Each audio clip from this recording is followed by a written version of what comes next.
Welcome to Humans of Clinical Academia, a Manchester Catalys podcast. This series is all about opening up the world of research, especially for nurses, midwives, and allied health professionals who might be curious about research but aren't sure where to start. Because the reality is, clinical academia can feel hidden, complex, or even out of reach, but it shouldn't be. Through these conversations, we're sharing stories from people who have built careers in research, the honest journeys, the challenges and the moments that shape them, to show that there isn't just one path into academia and that it is possible. Today, I'm joined by Professor Soo Downe, a midwife and one of the UK's leading researchers in maternity care.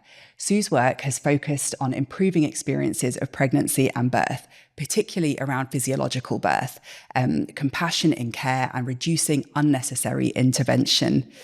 Soo, it's such a pleasure to have you with us today. Thank you very much. It's great to be here. Okay, so I'm going to start with a big one today. So you've spent much of your career advocating for more compassionate, less interventionist care in midwifery. Has there ever been moments where it's felt that system change might be hard or even impossible? All the time, continuously. I think certainly from my early experiences working on a very busy labour ward in the 1990s onwards for about 15 years, it did feel like it was difficult to make change happen in those contexts because research wasn't really very well embedded at that point at all. I think more recently, the problems are different. So the issues now are there tends to be far more, there's a myriad of opinions as to how things should go. There's a lot of politics in maternity care, and shifting that is sometimes very difficult. So yeah, I think there's never a time, probably most people working in the NHS and the social services as well would say that there's never been a time when change has been easy, actually, but it's always been worth trying to do. Wow. I mean, it sounds like you've got so much passion there, that despite the challenges, that's how you've been able to sort of come through. Can you take us back to the beginning? What was it that got you interested in midwifery, clinical practice in the first place? So I did a degree in literature and linguistics first. And in my second year, for reasons that are too complicated to go into, I found myself on a maternity mission station. I'm not a missionary, just found myself on a maternity mission station in Botswana in apartheid South Africa, because I'm actually very old. And while I was there, I saw these women giving birth and I thought, if we get birth right, we get the world right. And I still believe that, I really passionately believe that. So after that, I thought, right, I'm going to be a midwife. And at the time, I thought you had to be a nurse first. So I got a place at Guy's and Thomas's. And then I found out you could be a midwife without being a nurse. And I really wanted to be a midwife. So there were two places then. You could go to Derby, where I ended up, and London, and while at Edgware.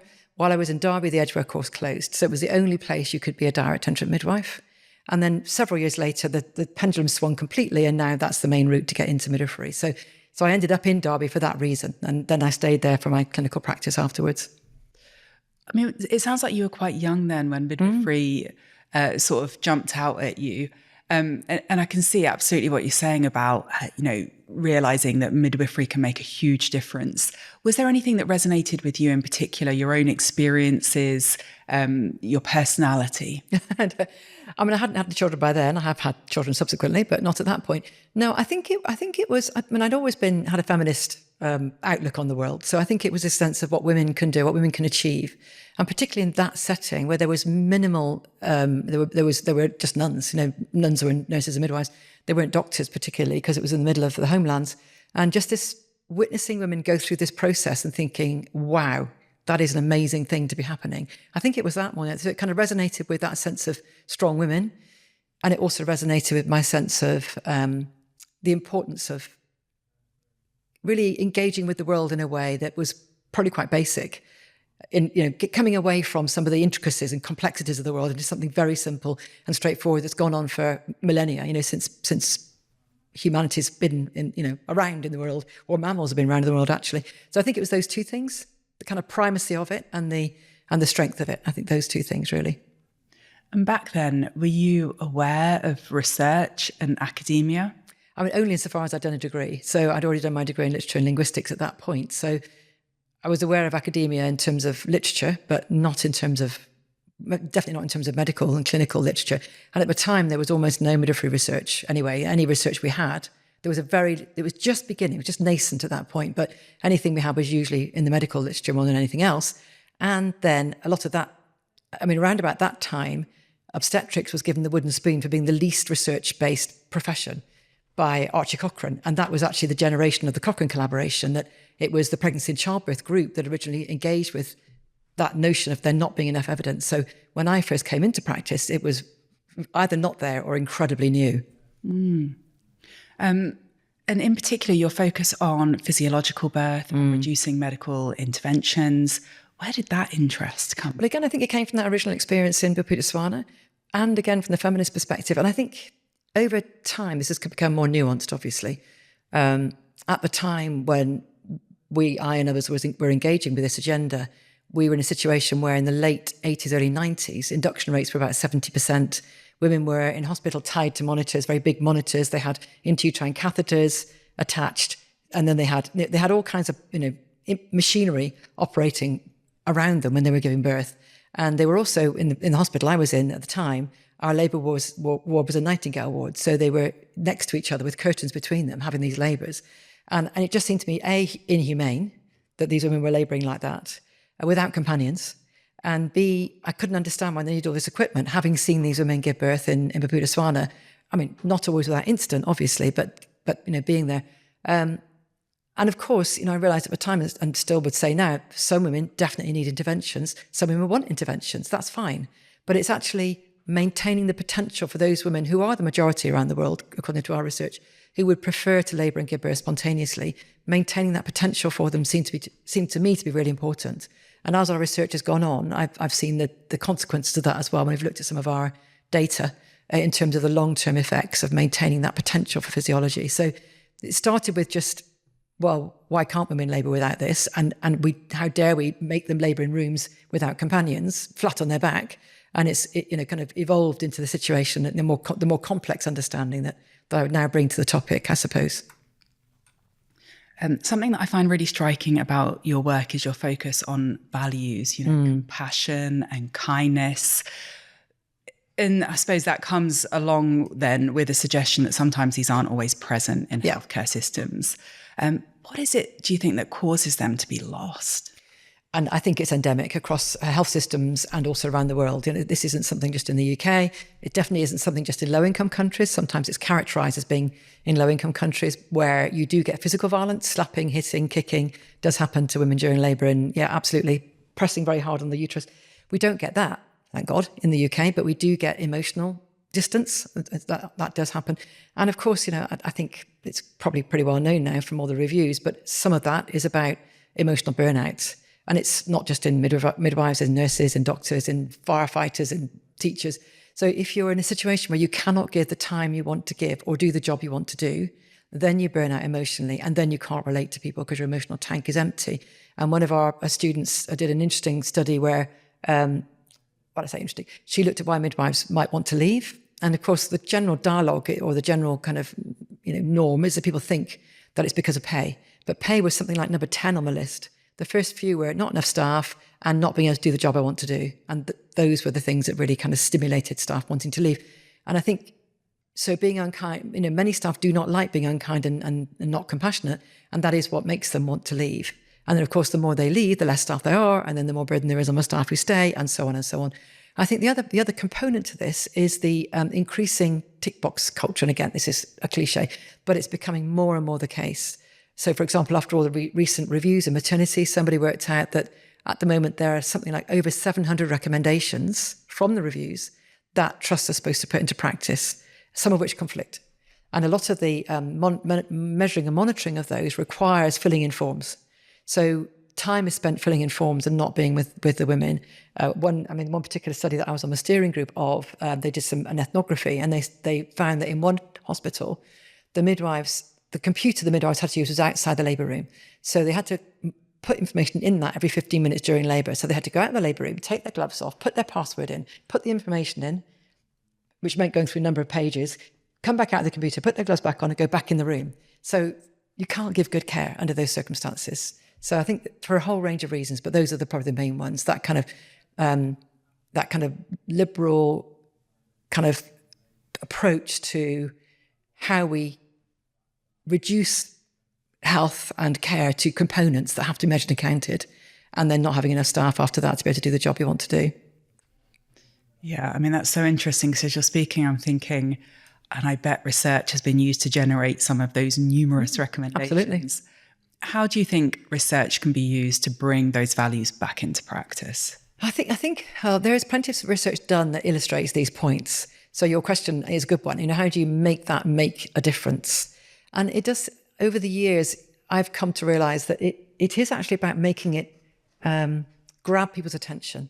So now we've got the opposite to the problem I had when I first started. There's so much research that nobody seems to know which pieces of research they should pick up. And interestingly, some pieces are picked up very rapidly and others with very good evidence are not. So as an example, continuity of care in maternity, actually continuity of care across the piece, because it's come out in terms of GPs as well, but having the same midwife or small group of midwives look after you, antenatal, intrapartum, postnatal, has a whole series of benefits, which has been shown in a Cochrane review, numerous trials, lots of qualitative evidence. Every time any research is done with women, they say that's what they want. It's so women's voices are saying this from every perspective that you might think that this would be a good thing in terms of clinical outcomes, women's experiences, costs, etc. It comes out as a very positive benefit.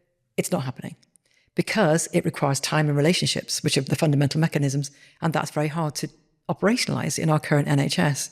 Whereas if you have something that's about just having a digital tool or having a new drug that's cheap or whatever, that's very easy to implement and gets done very quickly. So I think, coming back to your question, how do you make research work in practice? You have to make it basically easy to do, the kind of thing that gets done around here, and manageable. And I think if you could do those things, then people will respond to it. The trick is how you do that. And I don't necessarily have an answer to that. No, thank you. It was a tricky question. I really acknowledge that. And I suppose I've got another tricky question now. You have personally maintained that values-driven approach throughout your career and your work. Has it ever felt at odds with being successful in academia?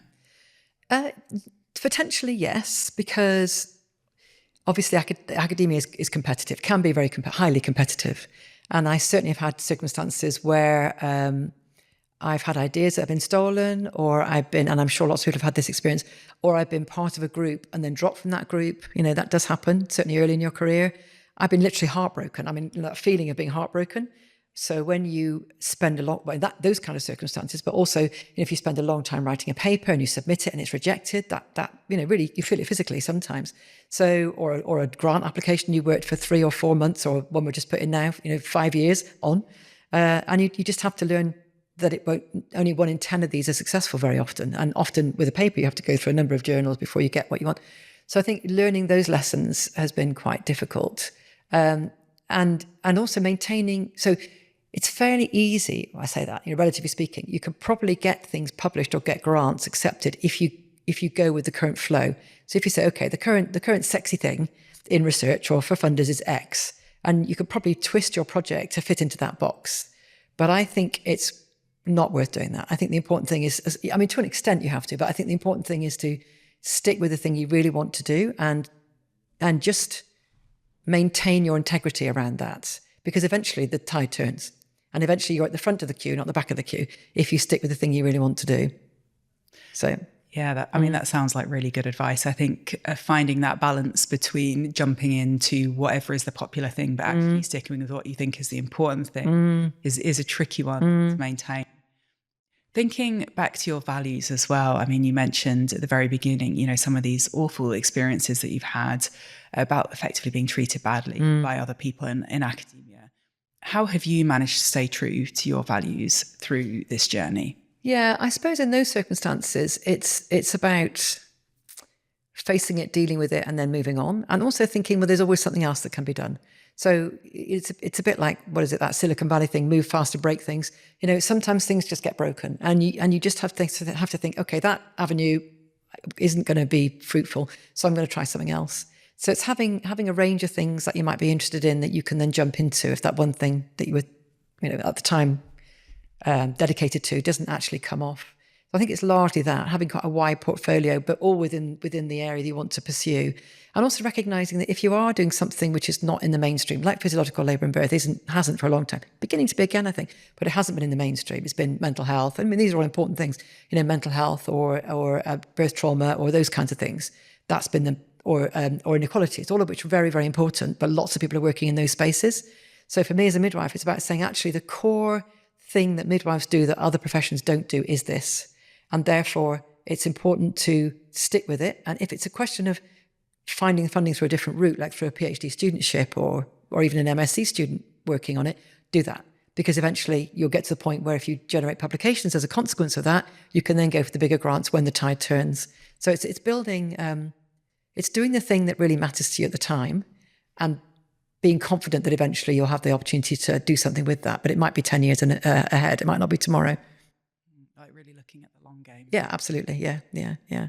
And being ready as well to jump when the immediate opportunity arises. Because sometimes we have had grants where we've had, I don't know, a couple of weeks to submit them and then got them because we had all the background work done before. So it's that as well. It's actually building up a body of work that you can then use to jump into the immediate opportunities when they come.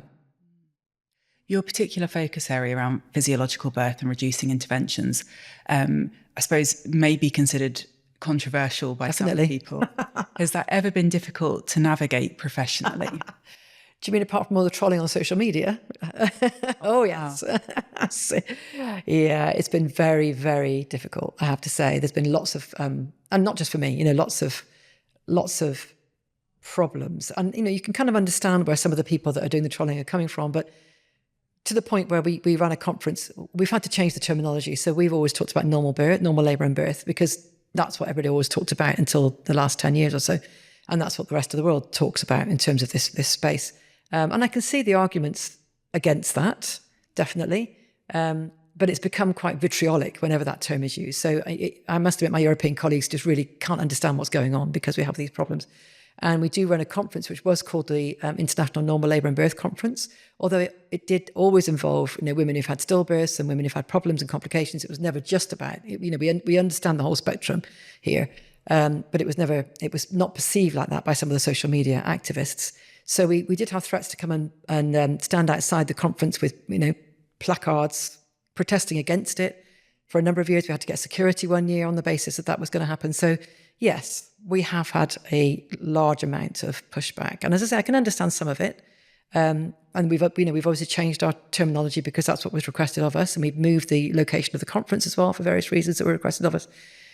But I can't really understand the continued antagonism to this, because it does seem to me that it is important that women who do want a physiological labour and birth are supported to have it, and to deny that, but on the other hand also say we must listen to women, seems to me to be a complete paradox. If you're going to listen to women, you have to listen to all women, and you have to make sense that we must make sure that all women and birthing people have the opportunity to have the best, most safe and most positive labour and birth they can. Are there any examples where your research has changed practice? I think on the broader sense, and this is an international example I'm going to give you. So we have been working with the World Health Organization for quite a while now. They picked up on some of the work we had done on why women don't use antenatal care, where we use qualitative evidence from systematic reviews and translated it into logic models so that we could explain what was going on in low-income countries. And they saw that and they said, okay, we're about to redo our guidelines on antenatal, intrapartum, postnatal care. Would you do we've never incorporated women's views before and experiences into these guidelines. They've always been based on Cochrane reviews and clinical outcomes. But we see the importance of getting women's views involved. So would you and your team come and do some systematic reviews? So for all of those, we looked at all the evidence in every country, all around the world, in every language for each of those three. And what we found in the antenatal one, and then this kind of translated through to the other two, is that women do want a physiological labour and birth, about 80% or so in most countries, if they can. But if they need intervention, they're willing to go with the flow as long as they are in control of what decisions are made. And we talked about a positive childbirth experience. And WHO have changed all their guidelines now. So their guideline for antenatal is guidelines for a positive antenatal experience, guidelines for, I think, positive antenatal care, I think it is, or experience, could be either, I've forgotten now. guidelines for positive intrapartum, guidelines for positive postnatal, because they've integrated these women's views and experiences into their data. And that's been used all around the world. So I think that's probably the biggest impact that we've had. I mean, there are other bits and bobs, but that's probably the biggest impact we've had, I would think. I mean, we did have an impact when we first did our work on interventions during childbirth, which was in the early 2000s, along with AIMS, the Association for Improvement in Maternity Services. And they, on the basis of women who'd contacted them with traumatic births, they said there were 5 interventions that were underlay a lot of these calls. So we then did a piece of research in what was then the Trent region and looked at all women in that region and what kind of interventions they'd had in a birth called normal. At that time, the word normal was used. And we found something like only about 20% of women had a labour and birth without one of those 5 interventions. And that was the basis for a campaign by the Royal College of Midwives to reverse that trend, which in itself then became the target for the opposition. So that campaign is no longer happening on the basis that the arguments being made were that midwives were becoming engaged with normal birth at any cost, which was never obviously what we intended. Our whole point was if women need and want interventions, they should have them. But if they don't, then they shouldn't. So that research both had an impact in creating a change towards optimizing normal birth and also had an impact in terms of the opposition to that change. So both good and bad, I suppose. How does it feel? How did it feel, these times when you've seen your research changing practice? I think you have to not have too much hubris about some of this stuff, because often it's about it goes back to the question you asked earlier on, how do you get research into practice? Often it's about the right piece of research, framed the right way at the right time, that just causes a tipping point. Actually, another one is around direct entry training, because that tipping point came quite quickly, and I'd done some research on that too, which I think influenced the tipping point for that as well. But that tipping point doesn't happen just because of that research. It happens because, in classic chaos theory, it happens because the system's becoming perturbed because lots of people are working in various areas to create the initial conditions for change. And then your research, if you're lucky, hits that moment, which tips the balance and the thing switches. So it felt great to have an influence. Obviously, I'm very proud of the changes that are made at the WHO level. But again, those changes were only, partly it's a group, it's not just mine, it's group work. And secondly, they were only there because we had champions at WHO. So, it's all of those things coming together. And that sequence of events feels great. But it's just a sequence of events. It's not an individual piece of research. I'm interested in some of your more general reflections on clinical academia. What are some of the things that clinicians, do you think, sort of misunderstand or get wrong about it? I think, that's an interesting question. Misunderstand, I'm not sure. I think they just don't know about it very often. I think there's so much going on, so much research out there at the moment, particularly, and so little time for clinicians that I think they just don't know a lot of what's there.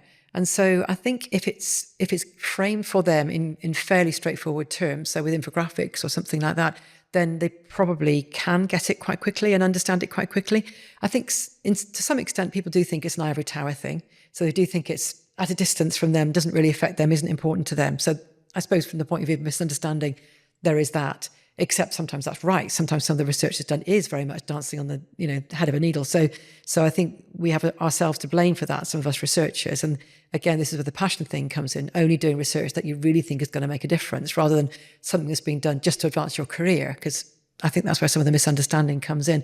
I think maybe some people think it's a hard thing to do, which really maybe not so much for practitioners, because actually a lot of what practitioners do is fundamentally what researchers do. They come up with a question, they test things out in practice, they see what works, they think, if it works for that person, might it work for the next person? Let's give it a go.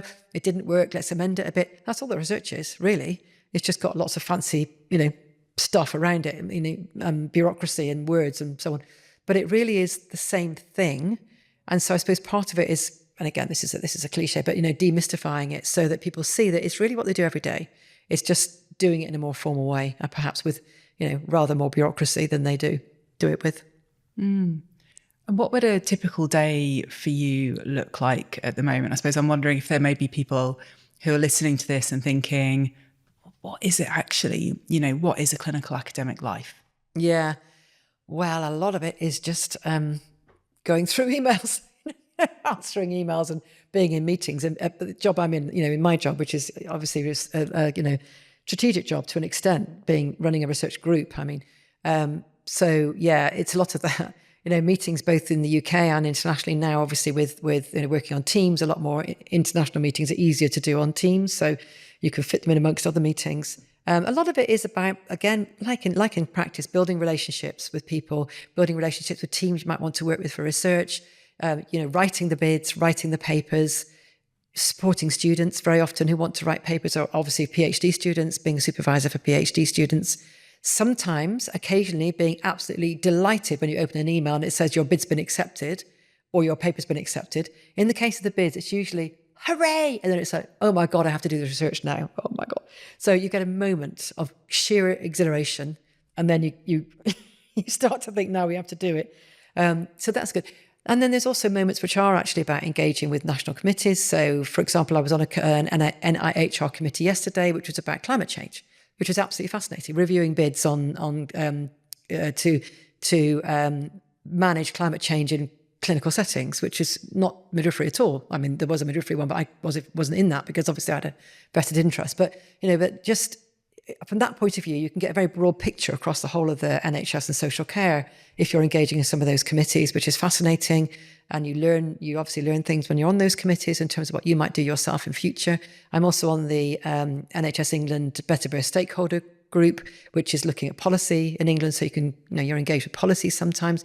We work with MPs in terms of getting some of our evidence into APPGs or party parliamentary committees, and then hopefully in front of Wes Streeting or whoever's in power at the time. So that's an element of it. And sometimes it's just, we have the extreme delight, like I had a few months ago, of going to, in this case, an international meeting to do with the bid we were writing, an EU bid we were writing with 20 odd partners, and just spending 2 or 3 days talking about research and talking about topics and thinking about how to frame things and just, stretching your brain, which is absolutely fascinating. And occasionally I get time to read a paper, very occasionally. So yeah, it's a whole range of different things. And I probably haven't covered everything there either. But yeah, running conferences, as I said, which is also very hard work, but fascinating when it happens. Yeah, a whole range of different things. They're all really, apart from the bureaucracy, they're all really worth doing, I think. Really varied. Yeah, very varied, yeah. There are a range of initiatives happening at the moment to encourage more clinicians to get into research. Yeah. Why do you think that it's important that more midwives in particular get into research? We did a paper. So I was part of a Lancet series on midwifery a few years ago. And consequent on that, the group of us that were engaged in that, the steering group, did a paper on what kinds of topics midwives, not just midwives, but midwives and others felt were important in the maternity services around the world. And it's called Asking Different Questions. And what came out of that were a series of questions that aren't normally asked in the general sphere. So as I say, most of the research being done is on trauma or on negative experiences or on pathology. Obviously there's a lot of research on pathology, a lot of medical research on pathology, or on loss, all of which are really important, baby loss, all of which are critical, but almost nothing in this area of positive experience, positive well-being, how you might even take somebody who's had a traumatic childhood or traumatic experiences before and use labour and birth and pregnancy to translate that into something positive for them going forward, not just for the event itself.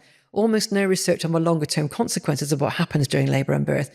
And those kinds of questions are the kind of questions midwives ask. So that's why I think it's really important to get midwives involved, because they do ask different questions, a bit like nurses would, I'm sure, in the nursing sphere as well, that are equally important as the ones that are currently mainly funded. So for me, that's the main reason. What needs to change to make research more accessible? Well, at the level of, going back to your question about clinical academics, at the level of that, which, if you have more clinical academics, obviously there'll be more understanding of research. That's very problematic. We've just appointed a clinical academic. It's taken me 5 years to get to that point because the synergy between the systems in the NHS and the systems in the higher education system is not there. And so getting those posts is incredibly difficult. But, hopefully we'll get more of them, and then hopefully we'll be able to, and we'll be talking to Meg later as well, hopefully build a cohort of people who understand it and then can disseminate it. There is also a scheme, an NIHR scheme now, the Senior Research Leaders Scheme, And that's another brilliant scheme, because that takes clinicians, not only, but largely, and it gives them time to do research, and to do research which is practical and focused on what is relevant clinically. So again, that's going to make it more accessible, I think. And I also think that the push in higher education now towards, for the Research Excellence Framework exercise, to show impact, is also forcing researchers to frame their work in different ways. So, we produced videos, podcasts, webinars, social media, engagement, those kinds of things. And I think that helps. Some journals now, like BJOG, British Journal of Obstetrics and Gynecology, ask for short videos for some papers they publish. So, and which again, we've done for a couple of our papers. So I think there are means and modes that are making it more accessible. We just have to keep working at it, I think. No, absolutely. Okay, now it's time. We're drawing into a close. So my last question for today, if you could go back and speak to yourself at the very beginning of your career, what would you say? I think I would say stick with your passion, because in the end it will come out in the wash, and you are going to be heartbroken on occasions. I do say this to students. You are going to be heartbroken on occasions. You are going to feel that all your hard work has gone to waste. Just keep going, because eventually it will come good. Professor Soo Downe, thank you so much for joining us for Humans of Clinical Academia today, a Manchester Catalys podcast. There's so much in everything that you've shared that I know is going to resonate with people that are listening, and things that will inspire and encourage them as well. Soo will also be joining us for another Manchester Catalys podcast, where we're going to be discussing early career researchers. We're going to also be joined by Meg Hislop-Pert, who is an early career research midwife. And we're going to be focusing on the challenges that midwives face when they come into research, and also the opportunities that are available and how to overcome barriers. And if you're listening and you're thinking about your own journey into research, we hope that this conversation has shown you that there's no single path, no one way to get into clinical academia, and that your perspective and your voice and what you have to bring matters. Thanks for listening.